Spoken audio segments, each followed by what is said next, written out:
Assalamu alaikum. Ina so in faɗi wasu abubuwa a cikin sirrin kyau episode 10, wato season finale kenan. Episode na ƙarshe a cikin season ɗin da za mu ɗauka. Kamar yadda kuka sani shine episode na ƙarshe a season 1 da za mu yi, kuma komai zai faru. Abin da ya sa nake wannan maganan shine ganin yadda muka sha fama tare da masoyan mu jiya, yadda suka nuna damuwanmu akan wannan bidiyon wanda muka saba saki ƙarfe 8 sai 9 muka saki, saboda abubuwan da muka fuskanta. Tsakani da Allah 9 ɗin nan ya ban wuya. Mun samu ƙalubale tun daga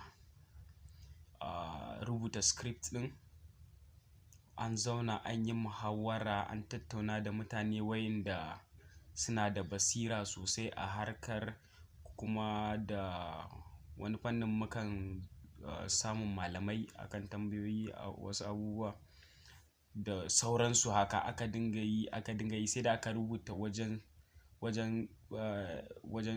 rubutu an yi guda 4 a 9 ɗin nan. Sannan bayan haka, bayan an gama muka fita location, sai ranar location ɗin sannan aka yi deciding wanda za a yi. Aka je aka fara ɗauka jarumai. Ni ban da lafiya, abokina Kasha bai da lafiya, sannan daraktan shi ma dai ya tashi daga rashin lafiya kenan. A haka muka ɗauki wannan shirin. So ana ɗauka haka, ana manage ana ɗauka, sai da aka gama kawai aka zo aka ga taɓare aikin nan. Duk wanda muka ɗauka da rana ba sa ciki. Wallahi Allah ya sa producer yana da tawakkali, dan ni a lokacin har raina ya ɓaci. Na fara tunanin gaskiya wannan abun kawai sai dai a zo a ba mutane haƙuri a ce mu haɗu sati na sama, ba a iya saki wannan satin ba. Mazaje ya dage, ya san yadda aka yi, aka zo aka fita kashe gari aka ƙara ɗauka.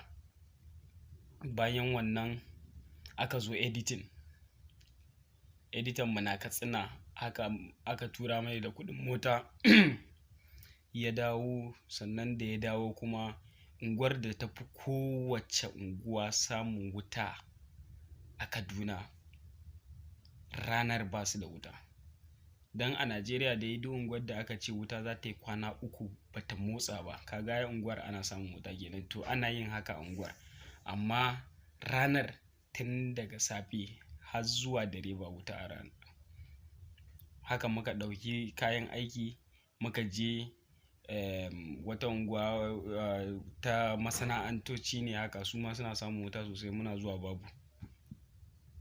Muka je muka ɗauko jen, muka je gidan abokanmu aka zauna aka fara editing ɗin nan tun safe.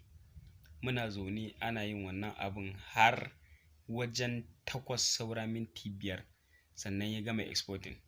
Bayan ya yi exporting muka zo za a yi uploading. Za a yi uploading ba network, daidai lokacin ba network. Haka aka dinga yi za a je ba. Tun na yi live da masoyana na gaya musu ƙarfe za mu samu latti na kamar minti 10. Na zo na ce minti 30. Na ce to ko zuwa 9 ne kai, ko zuwa 10 ne za mu sake shi, tun da mun yi alƙawari insha Allah. So ƙalubalen kenan. Amma episode 10 zai zo muku a daidai lokacin da kuka saba ganin shi. Sannan kuma episode 10 satar ansar da zan bada shi ne ina karanta comment naga mafi yawancin maganar shi ne buɗe fuska. A episode 10 aka buɗe fuska. Na faɗa abin da zai faru amma ba komai, ina tare da ku. So mu haɗa a episode 10 ranar Alhamis da misalin ƙarfe 8 na dare.